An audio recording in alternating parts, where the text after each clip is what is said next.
ከሌሎች ዩቲዩብ ኮንቴንት ክሬተሮች የእናንተ ኮንቴንት ለብዙ አያዩም። ለ30 ደቂቃ በቀጥታ አንድ ነገር ላይ ብቻ ትኩረት ማድረግ አቅቶኛል ብላችሁ ራሳችሁን ጠይቃችሁ ታውቃላችሁ? ስለ ዩቲዩብ ቤዚክ ነገሮችን አውቃችሁ ከተወሰነ ቀን በኋላ ይጠፋባችኋል፣ አታስታውሱትም። ስለ እናንተ አላቅም። እኔ ግን ብዙ ጊዜ ራሴን ጠይቄያለሁ። ምን አደረኩ መሰላችሁ? ዩቲዩብ ላይ ከ100 በላይ ቪዲዮዎችን አይቻለሁ። እንዴት ህይወታችሁን እንደምትቀይሩ፣ እንዴት ፕሮዳክቲቭ እንደምትሆኑ፣ እንዴት ሞቲቬትድ እንደምትሆኑ እና ሊስቱ አያልቅም። ነገር ግን አንዳቸውም አልጠቀሙኝም።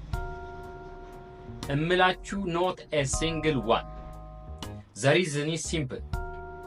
እንደማንም የሆነ ቀን አንድ ቪዲዮ አየው፣ ምክሩን አድቫይዙን ተቀበልኩና በተግባር አዋልኩት። ነገር ግን ተግባሩን በቀጣይ ቀን ተውኩት። በሚቀጥለው ቀን ደግሞ ሚራክል ይፈጠራል ብዬ አሰብኩ። ምንም የተፈጠረ ነገር የለም። አንድ ቀን ታዲያ ብቻዬን ቁጭ ብዬ ማሰብ ጀመርኩ።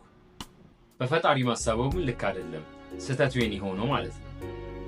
ምክንያቱም ሞቲቬሽን ብቻ ነው የሚሰማኝ፣ ተግባር የለም፣ መሬት ላይ የወረደ ነገር የለም። ሞቲቬሽን ደግሞ ልክ እንደ ሞርኒንግ አላርም ነው። ልክ አላርሙ ሲጮህ ትነቃቃላችሁ። ስቶፕ በተኗን ስትጫኗት ይቆማል። አንዴ ወሰን ይሄ ሞቲቬሽን ብቻ የሆነ ነገር ወደ ሪያሊቲ መቀየር አለበት ብዬ ራሴን አሳምኑ። ከዛ ክሬሽኒስት ፕሮግራምን ተቀላቀልኩ። በቀን ለ30 ደቂቃ ያለማቋረጥ ፕሮግራሙን ተከታተልኩኝ። ዴዲኬትድ ሆኜ ማለት ነው። በነገራችን ላይ ይሄ የማስታወቂያ ቪዲዮም አይደለም፣ ስፖንሰርም ያደረገኝ አካል የለም። ኮሚኒቲ ላይ ስትቀላቀሉ ኮርስ ብቻ አይደለም ፕሮግራም ነው የሚሰጣችሁ። ከዛ ቻናሌ ላይ የተማርኩትን ቻሌንጅ አደረኩት።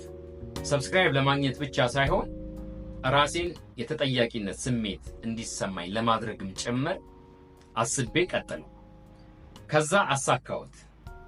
አንድ ነገር የተማርኩት ከዚህ ፕሮግራም ምንድን ነው ብትሉኝ፣ አንድ ነገር ዛሬ ያወቃችሁትን በተግባር ዛሬ ፕራክቲስ እያደረጋችሁ ነው የምትማሩት እንጂ 100 ቪዲዮ ወይንም 1000 ቪዲዮ ዩቲዩብ ላይ በማየት አይደለም።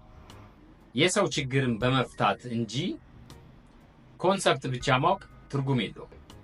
ስለዚህ ማየት አቁሙና ወደ ተግባር ግቡ። ሶ ስታፕ ዋቺንግ፣ ስታርት ዱዊንግ።